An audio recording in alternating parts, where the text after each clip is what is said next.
Hey guys, this is Mike Hi, I'm Julie. from Natural D20, and we're coming from an undisclosed location in my parents' basement. And we were watching... We just got back from Indianapolis. It's a trip that I was surprised Mike with. A few months ago I heard that Mick Foley was going to be coming to town, and it actually fell on my finals week. But then they added another show, so we went to that show. We almost didn't make it, though. Yeah. We'll talk about that here in a bit. Or do you want to talk about it now? We can talk about, like, in sequential order. Probably not. That's a motion. But, okay, so I guess let's just start from the beginning. Very good place to start. Okay, we got there on Sunday. Yes. We went to the zoo, and we stayed there till close. Mm-hmm. I thought the Mick Foley show started at 7:30, but it was actually at 7. And I bought the tickets online, so I didn't have any physical tickets because they said that they will hold the tickets at the office up until 10 minutes before showtime. Mm-hmm. So we went back to the hotel, checked in. That was a bad idea. We should have went to the box office to get the physical tickets and then checked in, because we went to the bistro because it was a really fancy part of town, and there was like no McDonald's and stuff. It was all like offices. You can't really get food at offices. So then we ordered the food, and it took a really long time. And so I was in panic mode. I was having very high anxiety, and so... You can say that. Yeah, I was not talking at all because I was just very, very nervous that we weren't going to get there in time. And they were going to give our tickets to somebody else, and it was my anniversary present to Mike, so it was just really, really important that we got there, and plus it's Mick Foley, and it's awesome. So what else happened? Did you want to talk about the zoo? We can talk about Mick Foley, and then we can talk about the zoo. Mick Foley before zoo. Oh, we were at the zoo. I got a text from my friend saying Wait. I thought we were talking about Mick Foley first. That Mick Foley had actually canceled his show, and so I had very high anxiety back then, too. What did you call Mick Foley? I'm not going to say because it's not nice. I'll say it. Go ahead. She's like, I can't believe Dick Foley canceled. And I was just like, But it said on his Twitter, but really it was just a misunderstanding. He had canceled his later show that day and not the show at 7 o'clock. I thought that he canceled the earlier show. No, he canceled one of the shows. It doesn't matter. He said Indy was canceled, and so that was just like... Should have been more clarification. Yeah, but then he tweeted later on saying that Indy was still on at 7 o'clock. And so... what about, when Maureen called? Oh, yeah. So I was texting back home because we didn't have a computer, right here with us, asking if, I texted home and asked if they could look up online to see what had happened, if it really was canceled. This is before we knew it was still on, of course. And my sister actually called the, the box office, and the guy was, like, really, really rude to her, and he was very, like, accusatory, like, where did you hear that Mick Foley canceled? And, so thank you to Maureen for going through that for us. Big shout out to the mofo. But yeah, back to the thing. Gibby. We parked, and we were both, like, still, like, really, really nervous. And we got to the door, and as soon as we walked in, I had my reservation receipt with me. Yeah, the guy was just like... He was like, what's the reservation under? And I told him, and he's like, okay. He's like, right this way, go on in. And the place was packed. Like, it was, like, up to the rafters with people. And I think we were the last ones there that showed up. Yeah, because, like, he was like, do you guys have tickets? There was, like, a line of people, and he was like, do you guys have your pre-reg stuff? And she was like, yeah. And he's like, okay, you two, and then the two people that were in that line... He took us, and then I think after that they shut the doors. Yeah, it was just in time. Like, we got there at 6 minutes till, so our reservation would have been gone if they would have been more like, hey. Yeah. But luckily we got in, and there was 2 opening acts. The bar had a 2-drink minimum, each, so we had to get crunk, but we really didn't get crunk. Yeah, we just got Sprite. Yeah, we just drank Sprite. They had 2 opening acts. The first guy was really funny. I don't remember his name. The second guy was funny too. He had a lot of wrestling references. Yeah, I think that was like his main claim to fame for at least headlining. He was for Mick funny, Foley. but he wasn't as good as the first guy. Yeah, like we don't even know their names anyway, so we can't really even plug them anyway. I might find out and then put them like at the end of this video. Yeah. So. We were right next to like where they came out for. Like to go onto this show, we were actually off to the side, so we could only see Mick Foley when you would step forward like a few spaces. But if you step back, we would be like our vision would be blocked by the stage. So.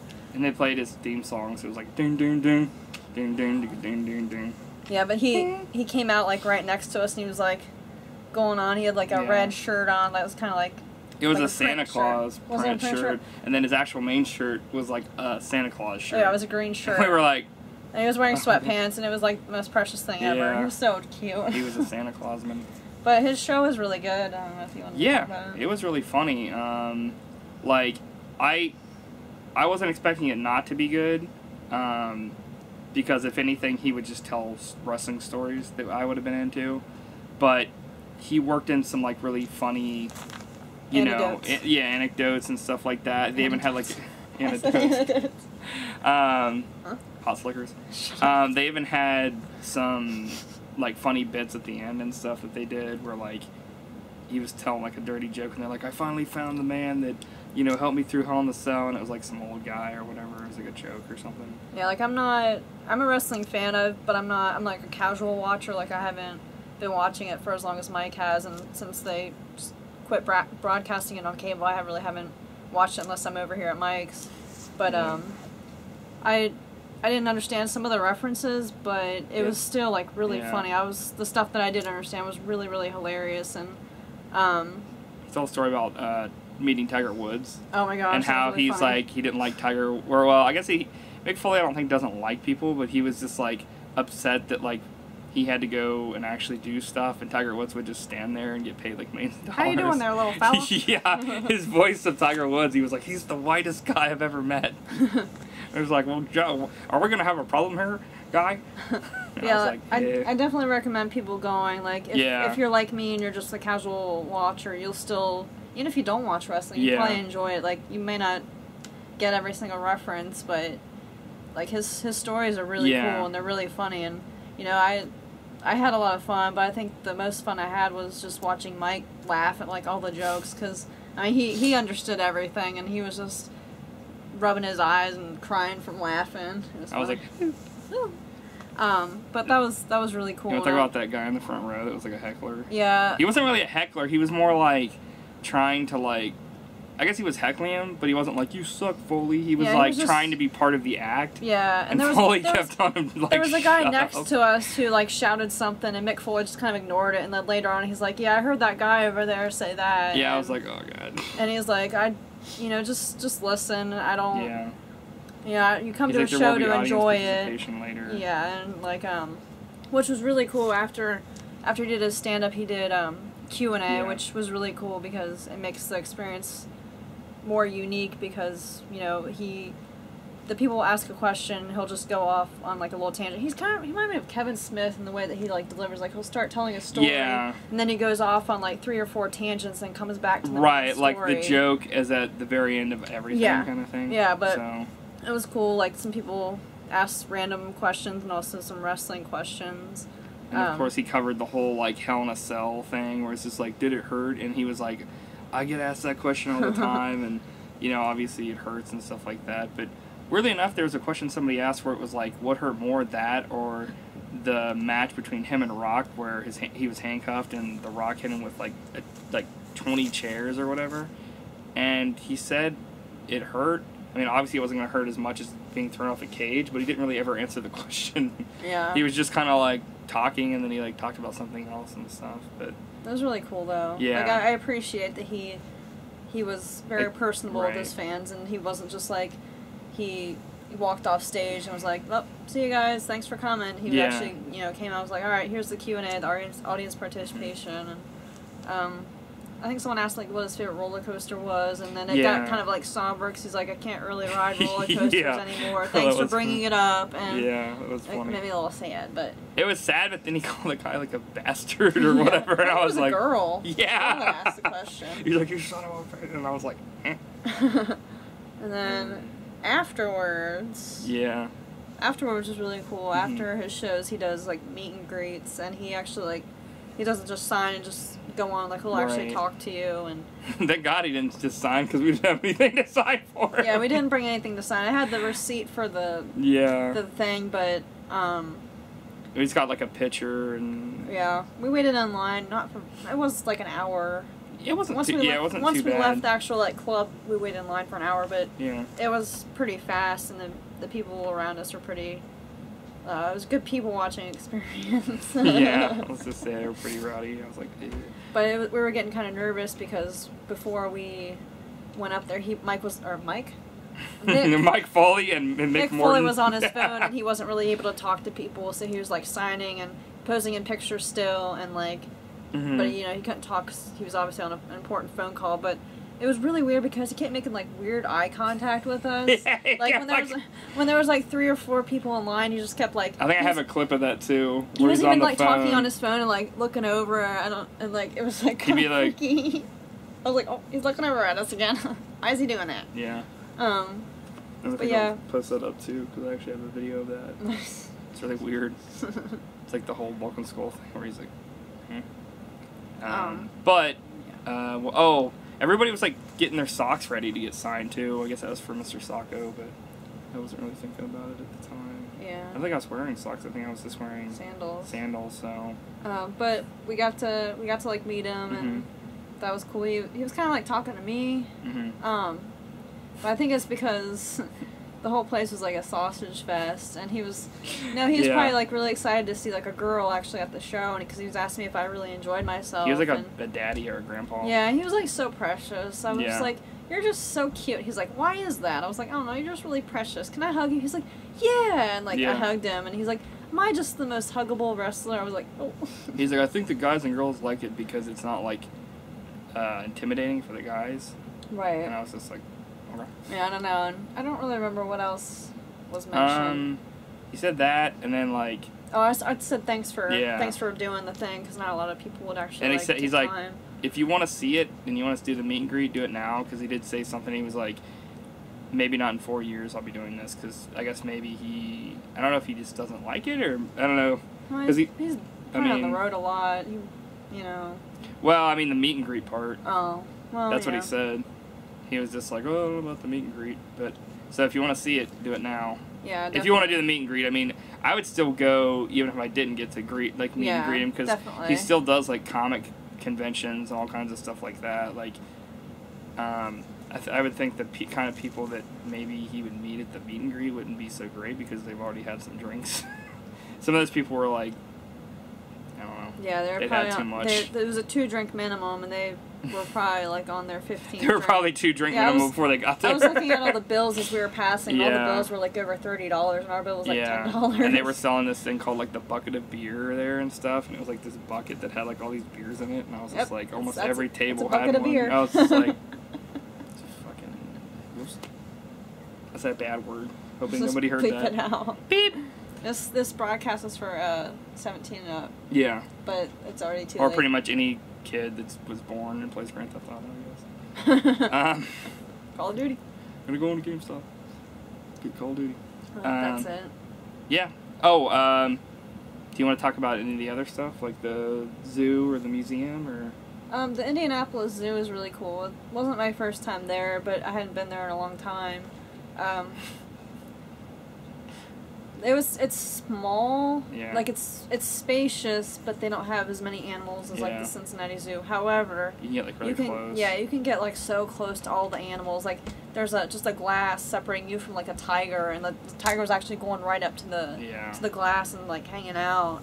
There was like they had bird cages where you could actually go inside there, and they were just it was kind of like the butterfly conservatory. Yeah.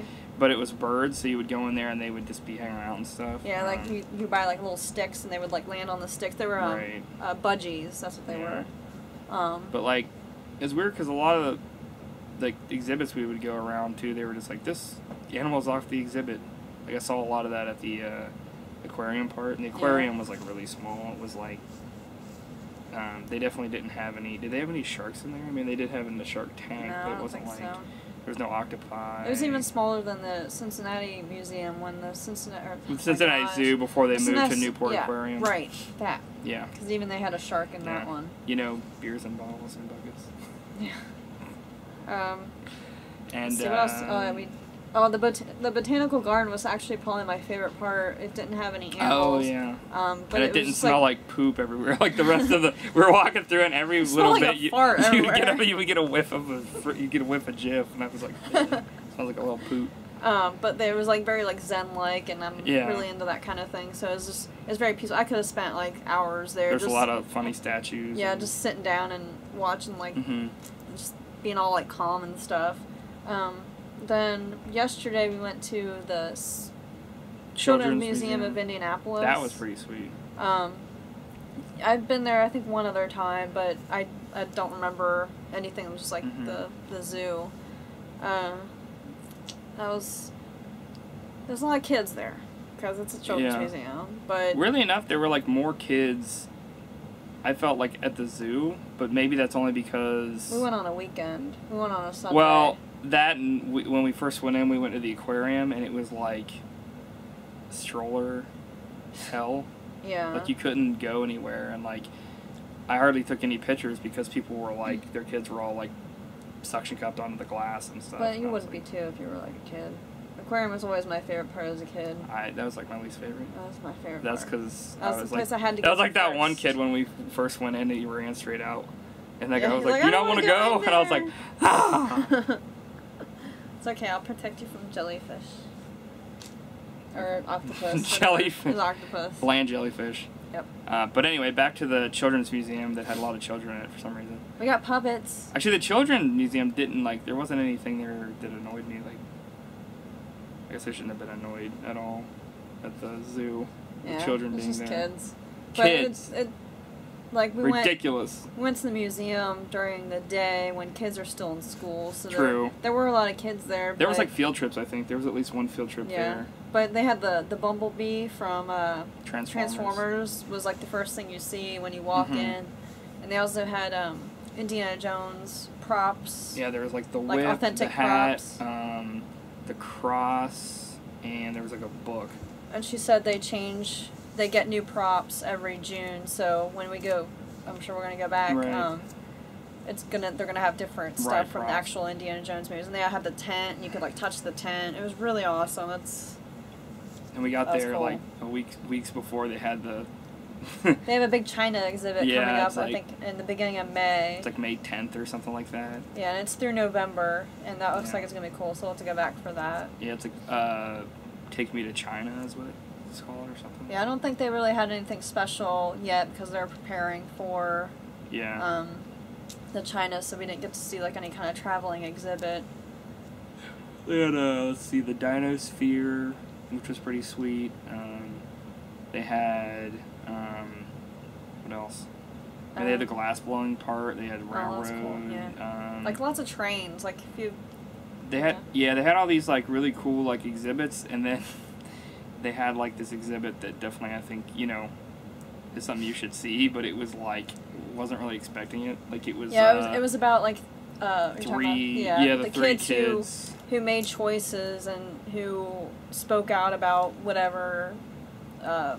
Do you remember like the kids? Yeah, it was Anne Frank and obviously Ruby Bridges, who was a child during like the civil rights movement, and Ryan White, who probably a lot of you remember from the late '80s, the boy who had AIDS or he had HIV. Oh, okay. So. But yeah. I cried. It was very emotional. Like Ryan White's actually his room was freaking awesome. Yeah, he's from Indiana, so they actually had like his bed and like like they kind of like set up the room just like how his room was when he had like a Huey Lewis poster. Yeah. And all this other cool stuff. I mean, not that was like I was like, wow, this guy was lucky. Oh jeez. Like no, not really. Yeah, it was very sad. It was, We were, like, going through, and then, like, she started crying. Yeah, it was too much for me. Yeah. Like, it was just, yeah. Yeah, it was just like, we were going through the stuff, and then, like, I look over, and it was this little yeah, like, the Ryan White room, I had to sit down just because I remember when that happened. He passed away in 1990, and I was 6. But, I mean, I remember, like, hearing his name and, you know, later on, like, knowing, like, what happened, and it was just...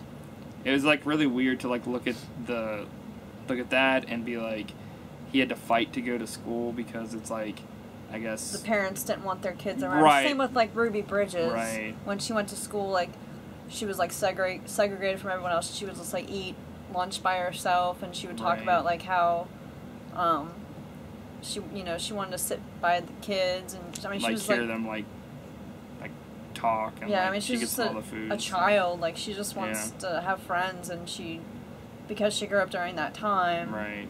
Because she was born, like, black or whatever. Yeah. During that time, and then,